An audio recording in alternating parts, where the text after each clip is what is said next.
Hello, good morning, students. Welcome to our online class. We can say like this is the online class. We can say this is the merging of both semester, first and the second. One of the most topic of first semester as well as second semester, the first semester topic, that is the blood pressure. Here first of all આપણે જે blood pressure related એક video મેં મૂક્યો હતો. I hope કે video તમે બધાએ જોયો હશે અને you can get the basic idea regarding blood pressure. તો જ્યારે બ્લડ વેસલ્સ, બ્લડ પ્રેશર કોને કહેવાય છે? તો suppose this is the blood vessel and blood વેસલમાંથી જ્યારે કોઈ this is the content of the blood. હવે આ જે કન્ટેન્ટ છે એ એક ફ્લોમાં પાસ થતા હોય છે, બરાબર. બટ કોઈ બી પેથોલોજીકલ ચેન્જીસના લીધે, પેથોલોજીકલ ચેન્જીસ એટલે એવો ચેન્જીસ, ફોર એક્ઝામ્પલ સ્ટ્રેસ હોય અથવા તો કમ્પ્લીટલી રિલેક્સેશન હોય. હવે સ્ટ્રેસ ઓર રિલેક્સેશન એ વખતે બ્લડ વેસલ્સ છે એ generally it creates a force just near the surface or wall of the blood vessel. So this is considered as a blood pressure. So we can say the pressure of the blood in the circulatory system, it is just closely related to force and rate of the heart beat. હવે આ જે force produce થાય છે, આ blood vessel છે, it has a property to elasticity. So એ જે એ ડાયલેટ પણ થાય છે અને કોન્સ્ટ્રિક્ટ બી થાય છે, બરાબર. સો જે કંઈ હાર્ટબીટ જ્યારે બ્લડ પંપ થાય છે અને થ્રુઆઉટ બોડીમાં જ્યારે એરોટા થ્રુ પાસ થાય છે, એ વખતે શું થશે, જે તે હાર્ટબીટ છે એનું કોન્સ્ટ્રિક્શન થશે, અથવા તો જ્યારે બ્લડ ઇનર સાઈડ ફ્લો થશે ઓર હાર્ટ છે ફૂલ ઓફ ધી ઓક્સિજન બ્લડથી જ્યારે ભરાઈ જશે, તો એ વખતે ડાયલેટ કન્ડિશન ઓર રિલેક્સેશન કન્ડિશન પ્રોડ્યુસ થશે. સો અલ્ટિમેટલી હાર્ટબીટના રેટ અને ફોર્સ એન્ડ રેટ એના પર કમ્પ્લીટલી બ્લડ પ્રેશર છે ડિપેન્ડ થતા હોય છે, બરાબર. સો બ્લડ પ્રેશરમાં બે ટાઈપ છે, સિસ્ટોલિક એન્ડ ડાયસ્ટોલિક. તો systolic blood pressure, it is refer to the phase of the ventricle contractions, અને આ છે એ વેન્ટ્રિકલ્સ ડાયલેશન. સિસ્ટોલિક અને ડાયસ્ટોલિક આપણે જે વિડીયો જોયો હતો, અને જે લોકોએ વિડીયો જોયો હશે એને ઇઝીલી આઈડિયા આવશે કે જ્યારે સિસ્ટોલિક અને જ્યારે હેન્ડ કફ, આપણે જે પ્રેશર બીપી મેઝરમેન્ટ માટે જે આમ કફવાળું મેન્યુઅલ ઇન્સ્ટ્રુમેન્ટ છે, તો એમાં જ્યારે કોન્ટ્રેક્શન્સ થશે ત્યારે સિસ્ટોલિક બ્લડ પ્રેશર કન્સિડર કરીશું, અને એક સ્પેશિયલ સાઉન્ડ હર્ટ થશે, સાઉન્ડ પ્રોડ્યુસ થશે અહીં. અને જ્યારે ડાયસ્ટોલિકમાં જે તે સાઉન્ડ છે ઓફ થશે. એ જે મેઝરમેન્ટ છે એને ડાયસ્ટોલિક બ્લડ પ્રેશર કહીશું. અને જ્યારે સાઉન્ડ, આ મેન્યુઅલી ઇન્સ્ટ્રુમેન્ટની વાત કરું છું, સિસ્ટોલિકમાં સાઉન્ડ પ્રોડ્યુસ થશે, જ્યારે ડાયસ્ટોલિકમાં એ સાઉન્ડ છે ઓફ થશે. સો જનરલી એડલ્ટમાં બ્લડ પ્રેશર, હાર્ટબીટ છે એ 70 to 80 પર મિનિટ પર બીટ કન્સિડર કરી શકીએ. અને ચિલ્ડ્રન છે તો ચિલ્ડ્રનમાં 140 બીટ પર મિનિટ અને ફિટસ તો એમાં 140 to 160. This is the normal rhythm of the heartbeat. એડલ્ટમાં 70 to 80 હોવું જોઈએ, ચિલ્ડ્રનમાં 140 બીટ પર મિનિટ હોય એન્ડ ફિટસમાં 140 to 160 બીટ પર મિનિટ જોવા મળે છે. ઇવન બ્લડ પ્રેશર રેન્જ હોય તો blood pressure normal range of the blood pressure it is 120 to 80. 120 it is the systolic. Generally મેન્યુઅલીમાં આપણે જોતા હતા કે પ્રેશર આર્મ કફ જે પ્રેશર બલ્બ હોય છે એ પ્રેશર બલ્બને પુશ કરી પ્રેશરાઇઝ કરીને 200 સુધી જવા દેતા હતા. એટલે મર્ક્યુરી અને mmHg મિલીમીટર મર્ક્યુરીમાં બ્લડ પ્રેશર છે એ કન્સિડર કરી શકાય છે. તો જ્યારે 120 છે એ 200 સુધી જ્યારે જાય છે અને 200થી રિડ્યુસ કરતાં 120 અરાઉન્ડ આવે એ વખતે આપણને કોઈ એક સાઉન્ડ હર્ટ થાય છે, દેટ ઇઝ ધી સિસ્ટોલિક. અને નિયર બાય 80 જ્યારે આવે નિયર બાય 80 આવે that is the diastolic pressure. So this is the basic about the blood pressure. Now સિસ્ટોલિકને આપણે એવું કહી શકીએ કે જ્યારે 200થી જ્યારે રિડ્યુસ થાય છે ત્યારે whatever sound we heard heartbeat it is when the heart beats that is the systolic and the measured between the heartbeats.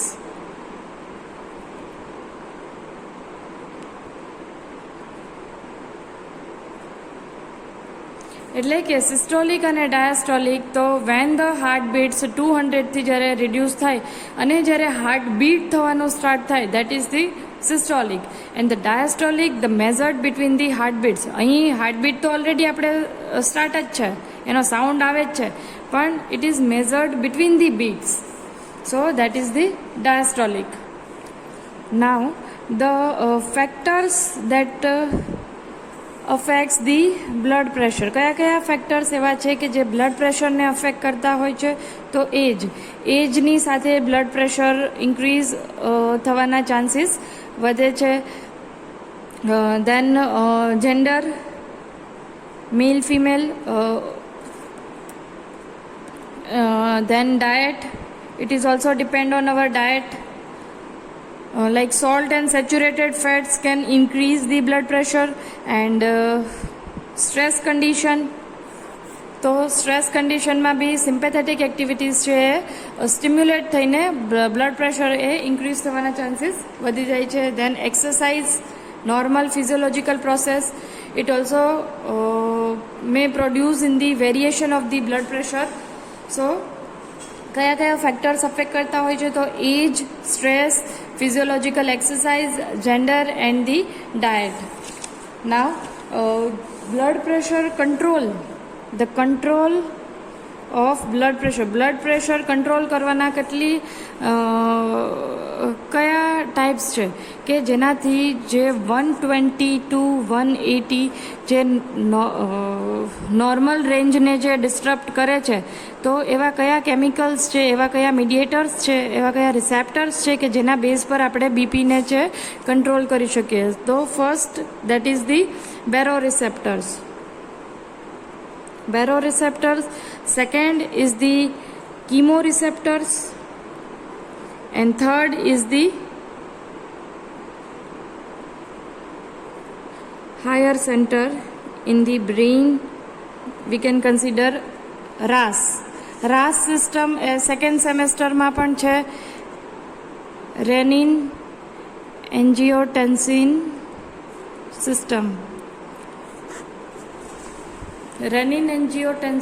system. So baroreceptors છે જનરલી એટ ટેમ્પરેચર અને સેન્સેશન એના રિલેટેડ કન્ટિન્યુઅસલી બ્રેઇનને એક message convey કરે છે. Temperature રેગ્યુલેશનના જે centres આવેલા હોય છે બેરો રિસેપ્ટર્સમાં, કે જે બ્રેઇનને મેસેજ કન્વે કરે છે કે જે તે જગ્યાએ જ્યારે હાઇપરટેન્શન પ્રોડ્યુસ થાય છે તો એને કંટ્રોલ કરવું જોઈએ. So in the case of baroreceptors generally it is present in the nerve endings sensitive to pressure change within the vessel situated in the arc of aorta and in the carotid sinuses. સો એનું location students બુકમાં આપેલું છે. તો જ્યારે બેરો રિસેપ્ટરની વાત કરીએ તો baroreceptors છે એ generally make this flow chart in the book in the paper. Like જ્યારે બ્લડ પ્રેશર હાઈ હોય છે, એરોટિક આર્ક અને કેરોટિડ સાઇનસ એ જગ્યાએ બેરો રિસેપ્ટર્સ છે લોકેટેડ હોય છે. હવે એ વખતે in the case of rise in BP તો સ્ટિમ્યુલેશન થતું હોય છે, એટલે કે કન્ટિન્યુઅસલી ટ્રિગર થતું હોય છે. હવે increase in their input to CVC the cardiovascular centre, એટલે parasympathetic nerve activity to heart એને ઇન્ક્રીઝ કરવામાં આવે છે. તો પેરાસિમ્પેથેટિક એક્ટિવિટી છે એ કામનેસ પ્રોડ્યુસ કરે છે અને ultimately decrease in the heart rate and the force of the contraction it produce the vasodilation. અને જેવું વાસો ડાયલેશન થશે કે બ્લડ જે એક જગ્યાએ એક્યુમ્યુલેટ થયેલું હશે અથવા તો એનું ફ્લો છે એ બહુ ઓછા અમાઉન્ટમાં હશે, because of the vasodilation એ કન્ટિન્યુઅસ ફ્લો કરવા માંડશે. એટલે કે આપણે કહીએ કે કંઈ વેઇન છે એ બ્લોક થઈ હોય તો એનું વાસો ડાયલેશન થઈને જે તે જગ્યાએમાંથી બ્લડ છે ઇઝીલી પાસ થશે. So fall in the systemic blood pressure. Now જ્યારે બ્લડ પ્રેશર ડિક્રીઝ હોય એટલે કે હાઇપોટેન્શનની કન્ડિશન, આ હાઇપરટેન્શનની કન્ડિશન હતી. This is the case of the hypotension, એટલે કે hypo it means fall in the BP. હવે બ્લડ પ્રેશર જે છે એ જગ્યાએ ઓછું બ્લડ હશે તો એ જગ્યાએ આપણે એક મેસેજ કન્વે કરવાનો છે કે આ જગ્યાનું બીપી છે એ હાઈ કરો.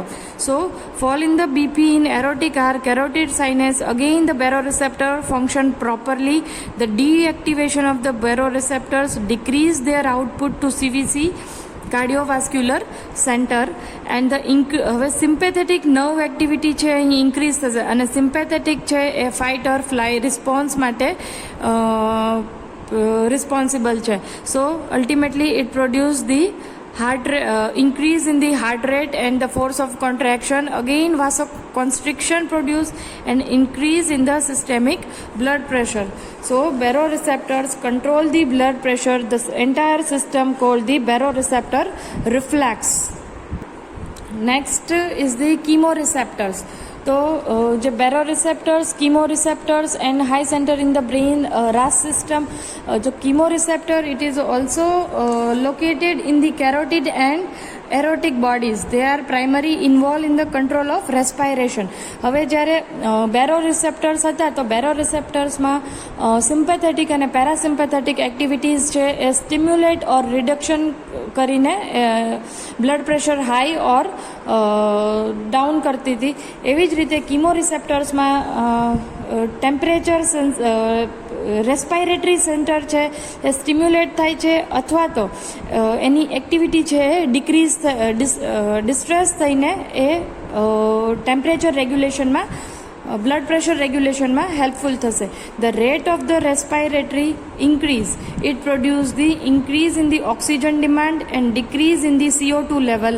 સો અલ્ટિમેટલી જ્યારે પણ respiratory system for example exercise જ્યારે કરવામાં આવે છે તો એ વખતે ઓક્સિજનની ડિમાન્ડ બોડીમાં ઇન્ક્રીઝ થાય છે અને CO2 છે એ એનું લેવલ ડાઉન થાય છે. તો એ વખતે હોમિયોસ્ટેટિક કન્ડિશન છે ડિસ્ટર્બ થાય છે. તો એ વખતે કાર્ડિયોવાસ્ક્યુલર સેન્ટર છે એ સ્ટિમ્યુલેશન થશે અને જેવું કાર્ડિયોવાસ્ક્યુલર સેન્ટર છે એ સ્ટિમ્યુલેશન થશે it gives the effect on the CVC. So increase in the cardiac output, it raise in the blood pressure, vasoconstriction occurs and ultimately it produces the reflex response. So the respiratory center stimulated. This is the about the chemoreceptors. Now, સો જે blood pH છે, જે CO2 અને O2નું consumption છે, એ severe disruption of the respiratory function occurs or when the arterial blood pressure falls to the less than 80 mm Hg. At that time chemoreceptor is work properly. Now the renin-angiotensin system chart is must require in exam. Renin-angiotensin system that is located in the kidney, and urinary system જે આ જોવાની છે, એમાં પણ એક topic છે રાસ system. રેનિન system છે એ પણ જ્યારે બીપી ફૂલ થયું હોય એ વખતે વર્ક કરશે. અને we can say when the dehydration or sodium deficiency or hemorrhagic condition occurs, at that time normal pathological changes is a decrease in the blood volume. બરાબર. હવે એ વખતે blood volume decrease થશે, it ultimately produce the hypotension or fall in the blood pressure. So હવે એ વખતે શું થશે, કિડનીના જે cells છે, the name of the kidney cell juxtaglomerular cells, and it secretes the renin. Renin is an enzyme of which is secreted by the kidney cells, juxtaglomerular cells which secretes the renin. હવે આ જે renin છે, that is inactive form in the kidney. So it converts the angiotensinogen, a plasma protein produced by the liver, into the angiotensin 1. So here renin, angiotensin 1 and angiotensin 2. Renin angiotensin 1, it is again converted in the angiotensin 2 with the help of angiotensin converting enzyme. જ્યારે angiotensin 1 માંથી 2 માં જ્યારે convert થાય છે, ત્યારે enzyme છે ACE work કરતા હોય છે. ACE it means angiotensin converting enzyme. હવે એન્જિયોટેન્સિન કન્વર્ટિંગ એન્ઝાઇમ જ્યારે એ એન્જિયોટેન્સિન 2માં કન્વર્ટ થાય છે, એ વખતે એડ્રિનલ કોર્ટેક્સ સ્ટિમ્યુલેટ થઈને aldosterone, it is the hormone aldosterone ADH, anti diuretic hormone પણ કહી શકીએ, અને અનધર નેમ વાસોપ્રેસિન પણ કહેવામાં આવે છે. તો જ્યારે હાઇપોટેન્શન કન્ડિશન હોય તો એ વખતે ADH છે એનું લેવલ ઓછું હોય છે. તો જ્યારે એન્જિયોટેન્સિન 1ને એન્જિયોટેન્સિન 2માં જ્યારે કન્વર્ઝન કરવામાં આવે છે, ત્યારે એડ્રિનલ કોર્ટેક્સ છે એ ADHને સિક્રેટ કરે છે, અને એનું higher amount increase in the secretion of ADH, aldosterone, અને which gives the effect on the other urinary system. એટલે